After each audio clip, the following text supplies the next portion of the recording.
गहलोत साहब कैसे सोच रहे हैं, कैसे ग्रामीण ओलंपिक में 150 करोड़ रुपए देते टाइम उनकी आत्मा नहीं कांपी। आयोजनों के ऊपर 150 रुपए खर्च कर रहे हैं सिर्फ अपनी भाषणबाजी के लिए। इसका कारण सबसे बड़ा है कि एजुकेशन डिपार्टमेंट तो भ्रष्टाचार में लिप्त है।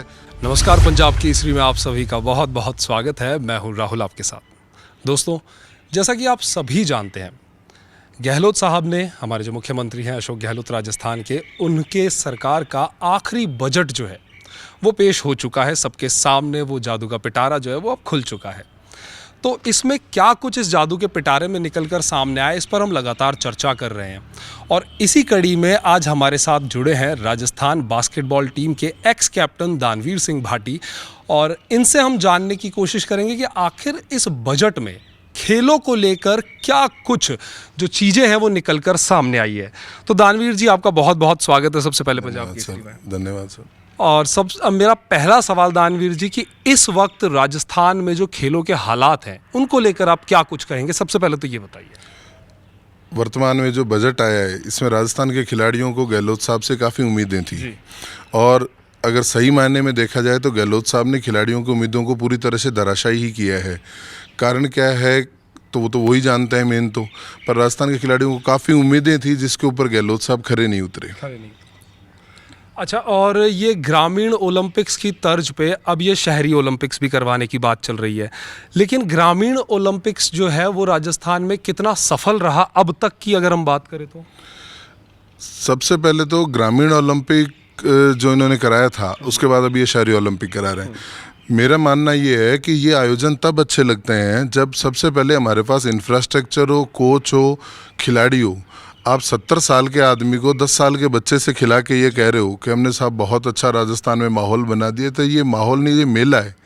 ऐसे राजस्थान में हमारे बहुत सारी जगह आप सीकर में देखोगे, इधर करौली में, दौसा में मेले होते हैं, मेलों में दंगल होते हैं। तो वो खेल नहीं है, वो दंगल होते हैं, वो मेले होते हैं। तो ये मेला था। राजस्थान को जो चाहिए था वो था कि कम से कम अभी 150 करोड़ रुपए गहलोत साहब ने इसमें दिए हैं। ये 150 करोड़ रुपए आप खेल इंफ्रास्ट्रक्चर पे देते तो वो ज़्यादा खिलाड़ियों को फायदा होता। इस 150 करोड़ से आप राजस्थान में कोच ज़्यादा लगाते तो खिलाड़ी तैयार होते। मेले में तो सिर्फ एक मनोरंजन के लिए होता है, वो ठीक है, वो उनको पूरी लोगों को इकट्ठा करके और सरकारों को अपने भाषण करने के लिए अगर जगह चाहिए हो, लोग चाहिए हो, उसके लिए ठीक है। भाषणबाजी के लिए तो अच्छी जगह है। बाकी खेलों का इससे आपको सुनहरा वातावरण बनेगा ऐसा कुछ नहीं। हाँ, भ्रष्टाचार जरूर पनपेगा। अच्छा, और एक आपने इंफ्रास्ट्रक्चर की बात कही, तो राजस्थान में खेलों का इस वक्त इंफ्रास्ट्रक्चर की अगर मैं बात करूं तो क्या स्थिति है? वर्तमान में राजस्थान में खेल इंफ्रास्ट्रक्चर ना के बराबर है। अच्छा, मैं आपको बताना चाहूँगा, जैसे स्विमिंग गेम को ही पकड़ लें। पूरे राजस्थान में भी गहलोत साहब ने जोधपुर में भी घोषणा करी है ऑल वेदर स्विमिंग पूल की। वर्तमान में सिर्फ एक स्विमिंग पूल जयपुर में जो चलता नहीं है ऑल वेदर का। आप खुद कल्पना कीजिए, 33 जिलों के अंदर 2 स्विमिंग पूल, जो भी एक तो अभी घोषणा हुई है, एक है वो चल नहीं रहा। स्विमिंग खेल हमारे यहाँ 6 महीने खेल पाते हैं बच्चे। इंफ्रास्ट्रक्चर की हालत हम इसी से समझ सकते हैं। पोल वाल्ट गेम को ले लीजिए, पूरे राजस्थान के अंदर पोल वाल्ट गेम का एक गद्दा तक नहीं है। अच्छा, अब खिलाड़ी प्रैक्टिस करे तो करे कैसे? ऐसी बहुत सारी गेम्स को लेके हम कह सकते हैं जिनके इंफ्रास्ट्रक्चर ना के बराबर है।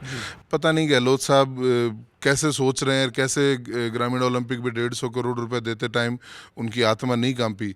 इंफ्रास्ट्रक्चर तो ये हालत है, और हम आयोजनों के ऊपर 150 रुपए खर्च कर रहे हैं सिर्फ अपनी भाषणबाजी के लिए। बिल्कुल बिल्कुल बिल्कुल।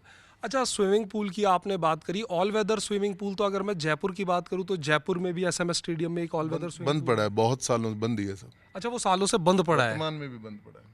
ओके।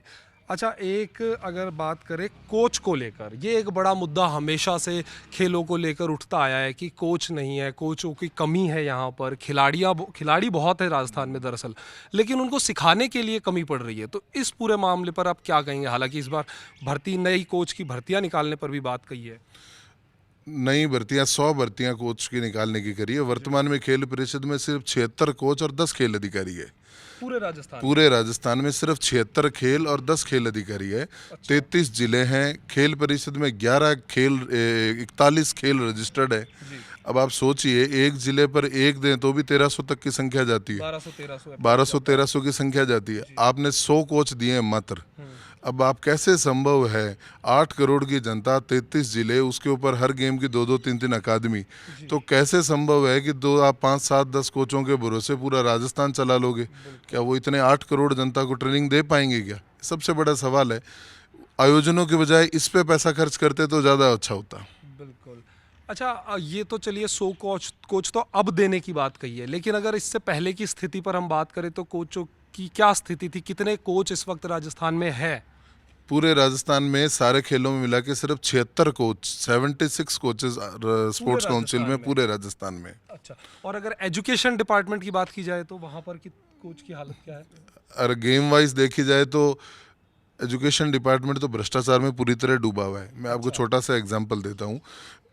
ओलंपिक्स जब स्टार्ट हुआ था तब से बॉक्सिंग गेम उसमें ऐड है। एजुकेशन डिपार्टमेंट में पिछले साल बॉक्सिंग गेम ऐड किया गया है। क्यों किया? इतने सालों तक ये हालत क्यों रही, वो तो वही बता सकते हैं जो सरकार के मुखिया रहे। दूसरी बात, अगर वहाँ कोचों की बात करें तो अगर राज्य खेल बास्केटबॉल है, उसी में सिर्फ 3 कोच हैं। 3 कोच उन्हीं के 33 जिले, वो जो 3 कोच हैं उनको डीपीसी दे के आप ऑफिस में लगा देते हो। इसके बाद आप कोचिंग करेगा कौन? इसीलिए एजुकेशन डिपार्टमेंट गर्त में जा रहा है। मैं आपको एक बात बताना चाहता हूँ, जैसे बास्केटबॉल, वॉलीबॉल, हैंडबॉल, इन गेमों को हम ले लेते हैं। इन गेमों में 14 साल, 17 साल, 19 साल वर्ग में हर साल नेशनल के अंदर मेडल आ रहा है, हर साल। लेकिन एजुकेशन डिपार्टमेंट में पिछले 15 साल से इन किसी भी खेलों में किसी भी एज ग्रुप में मेडल नहीं आया। इसका कारण सबसे बड़ा है कि एजुकेशन डिपार्टमेंट तो भ्रष्टाचार में लिप्त है, योग्य लोगों की बहुत ज़्यादा कमी है और सरकार उस पर खेलों पे ध्यान देना ही नहीं चाहती। उसका असली मकसद सिर्फ राजनीति है, खेलों पे ध्यान देना ही नहीं है। ओके। अच्छा, एक दानवीर जी, ये खिलाड़ियों को जो स्टाइफंड वगैरह दिया जाता है, इसको ये भी एक लगातार सवालों के घेरे में रहा है। इस पर आपका क्या कहना है? स्पोर्ट्स काउंसिल के अंदर बरसों से, जी। पिछले नहीं करते 10 सालों से बहुत सारे लोगों की जो प्राइज मनी है वो अटकी हुई पड़ी है और वो संख्या करोड़ों रुपए के अंदर है। अब वो पैसे तो दे नहीं रहे, ऊपर से आयोजनों में पैसे दे रहे हैं। दूसरी तरफ ग्रामीण ओलंपिक में सीएम साहब ने घोषणा करी थी कि हम कैश प्राइज देंगे। ग्रामीण ओलंपिक से पहले सीएम साहब ने 2020 में स्टेट गेम्स कराए थे। उन स्टेट गेम्स के अंदर माननीय मुख्यमंत्री महोदय ने खुद ने ये घोषणा करी थी कि हम 1.25 करोड़ रुपए विजेता टीमों को और उपविजेता टीमों को कैश प्राइज देंगे। जनवरी 2020 में आयोजन हुए थे, फरवरी 2023 आ गई, 3 साल उसके निकल गए, आज तक उसका एक पैसा नहीं दिया गया। तो वजह क्या बताई जा रही है? ये पैसा नहीं मतलब क्यों रोक के रखा गया है ये पैसा खिलाड़ी? वजह सबसे पहले तो यही बताया जा रहा है, वहाँ अगर कोई खिलाड़ी जाके पूछता है तो उसको एक ही जवाब मिलता है, दे रहे हैं। अच्छा। आप चाहे मुख्यमंत्री लेवल तक जाएंगे तो बोले हम दे रहे हैं, सिर्फ ये सवाल आता है। वजह सिर्फ एक है, बजट की भारी कमी है और स्पोर्ट्स काउंसिल का जो बजट है वो बहुत कम है। पिछले साल भी इन्होंने ग्रामीण ओलंपिक का बजट उसमें डाल के और उसको कहा हमने बजट बढ़ा दिया। अच्छा। इस साल भी ग्रामीण शहरी ओलंपिक का 150 करोड़ रुपए जोड़ के उन्होंने कहा हमने खेलों का बजट बढ़ा दिया। पर वो खेलों का बजट थोड़ी है साहब, वो तो एक आयोजन का बजट है, उसको आप खेलों पे नहीं जोड़ सकते। खिलाड़ियों की प्राइज मनी आप दे नहीं रहे। खिलाड़ियों के टीएडीए की स्थिति है कि उनको बहुत लंबे अंतराल के बाद उनको टीएडीए मिलता है। अच्छा। अब ऐसी चीज़ों में आप आयोजनों में पैसे खर्च करते हो और उन चीज़ों पे नहीं करते हो जो खिलाड़ियों की मूलभूत सुविधाएं चाहिए, तो ये तो सरासर नाइंसाफ़ी है। अच्छा, खिलाड़ियों के लिए ये कहा जाता है पहले पेट भरा होना चाहिए तभी एक खिलाड़ी का जो है अच्छा गेम निकल कर बाहर आता है, बाकी सब तो बाद की बातें हैं। तो इस वक्त वो क्या हालात है खिलाड़ियों की राजस्थान में स्थिति, अगर मैं इस पर बात करूँ तो वो लगातार एक सवालों के घेरे में रही है। इस कई बार इस तरह की खबरें भी अलग अलग जगहों से आती रहती है कि कई बार तो टॉयलेट्स में बिठा के खिलाड़ियों को खाना खिलाया जा रहा है। तो इस स्थिति को लेकर आप क्या कहेंगे? मैं इस पे ये कहूँगा, गहलोत साहब वो कर रहे हैं जो आदमी अंदर से तो बिल्कुल भूखा है, भूख से तड़फ रहा है और उसको बाहर सुंदर कपड़े पहना दो। आयोजनों के माध्यम से वो दिखाना चाह रहे हैं हम खिलाड़ियों के लिए, सरकार खिलाड़ियों के लिए संवेदनशील है। विपरीत इसके जाएंगे तो हालात बहुत बुरे हैं। मैं आपको छोटे सी चीज़ बताऊं, अगर शिक्षा विभाग के अंदर हम देखते हैं, शिक्षा विभाग के अंदर जो बच्चे टूर्नामेंट खेलने जाते हैं स्टेट पे, उनको सिर्फ 150 रुपये डीए मिलता है। अच्छा। और वहीं जो हम हमारे ओपन के ये पर टूर्नामेंट्स खिलाड़ी खेलते हैं 150 पर खिलाड़ी पर डे, जी। वहीं ओपन के टूर्नामेंट हम खेलते हैं तो वहाँ 600 रुपये मिलता है। अच्छा। एक ही स्टेट है, एक ही सरकार है, एक ही खिलाड़ी है, इतना बड़ा डिफरेंस। फिर ये फर्क क्यों? इतना बड़ा डिफरेंस क्यों? वही खिलाड़ी खेलने वाले। इन्हीं कारणों से ओपन में हर साल मेडल आ रहा है। जी। ओपन में खिलाड़ी हर साल मेडल लेके आ रहा है।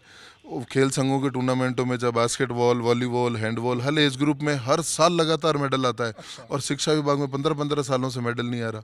कारण तो सिर्फ यही है कि वहाँ सुविधाओं की भारी कमी है और टीएडीए और इन पे कोई देखना ही नहीं चाहता। इक्विपमेंट के नाम पे शिक्षा विभाग के स्कूलों में बजट जीरो है, कुछ है ही नहीं बजट के नाम पर उनमें चले जाएं तो हम। ओके, तो ये एक बड़ी दयनीय स्थिति इसको कहा जा सकता है। अच्छा, एक अभी जो है नए बजट में कुछ स्टेडियम खोलने की बात, स्पोर्ट्स स्कूल खोलने की बात कही है, तो वो इस वक्त कितने हैं राजस्थान में, और उनके हालात की अगर हम बात करें तो क्या कुछ हालात हैं उन स्पोर्ट्स स्कूल्स के? वर्तमान में राजस्थान में एक ही रेजिडेंशियल स्पोर्ट्स स्कूल है और वो बीकानेर में स्थित है, अच्छा, जो शिक्षा विभाग के अंडर में आता है। उसके अंदर हालात इतने विकट हैं कि वहाँ पर रहने वाले बच्चों की डाइट पिछले 15 साल पहले बढ़ी थी। 2007 में उनकी डाइट 100 रुपये हुई थी। अच्छा। आज लगभग उस बात को 15 साल हो गए पूरे, 1 रुपये की उसमें बढ़ोतरी नहीं हुई। 15 साल से और आज तक कोई कोई बढ़ोतरी नहीं हुई। इसके साथ ही साथ वहाँ जो बच्चों के खाना बनाते हैं वहाँ कुक की पोस्ट ही नहीं है। अच्छा, ये बात हमने मुख्यमंत्री जी तक कई बार पहुँचाई। वहाँ कुक की पोस्ट नहीं है, खाना चपड़ासियों के द्वारा बनाया जाता है। अच्छा, अब उससे हम देख रहे हैं खिलाड़ी के, हम इंटरनेशनल लेवल के पदक विजेता खिलाड़ी प्राप्त कर लें कैसे। बच्चों को पीने के लिए मात्र 250 ग्राम दूध दिया जा रहा है और उनकी किट मनी बढ़ाए हुए 1,000 रुपये थी 1982 में, जो आज भी 1,000 रुपये। 41 साल से उस किट मनी में 1 रुपये का इजाफा नहीं हुआ है। वहाँ बच्चों को भीषण गर्मी में कूलर नहीं लगाने दिया जाता। भरी सर्दी के अंदर गीज़र तो बहुत दूर की बात है, नहाने के लिए अगर बच्चा रॉड लगा ले तो वो भी जब्त कर ली जाती है। तो वो इतनी सारी बच्चों के साथ बर्बरता कर रहे हैं और ये खुश हो रहे हैं कि हम नए स्कूल खोल रहे हैं। सब उसकी सूद तो आप ले नहीं रहे गहलोत साहब, और नए स्कूलों खोलने पर बात कर रहे हो।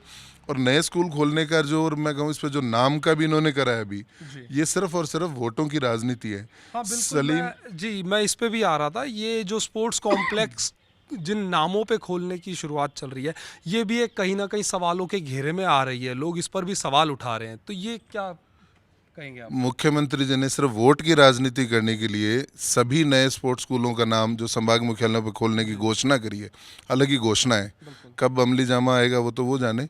बाकी जो घोषणा करी है उनका नाम सलीम दुर्रानी के नाम पर रखने को बोला है।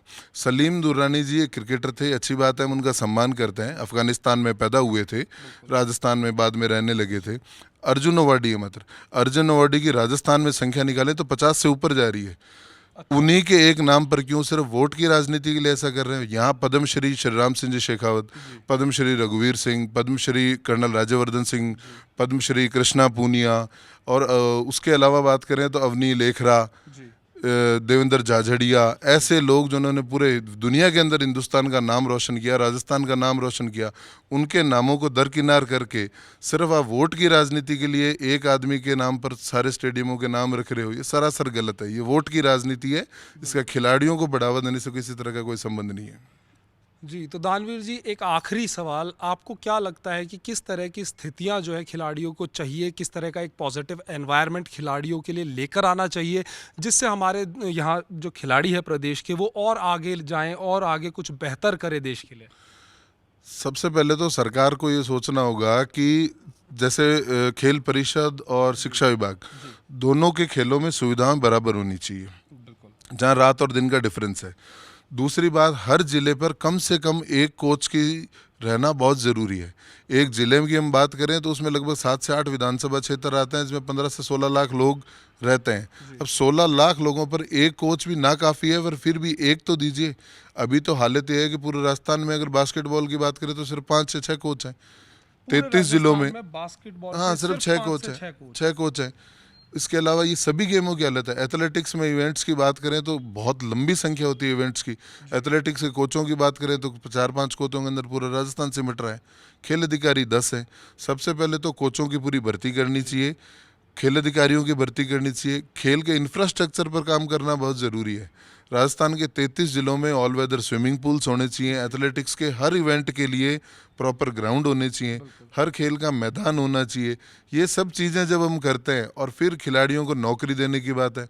पिछली नौकरियों के अंदर गहलोत साहब ने बाहर के लोगों को भर दिया, उस पर हमने खूब विरोध किया। सरकार के मंत्रियों ने मुख्यमंत्री जी को पत्र लिख के ये कहा कि साहब हमारे राजस्थान का कोटा राजस्थान को दो, पर नहीं दिया गया, बाहर के लोगों को भरा गया।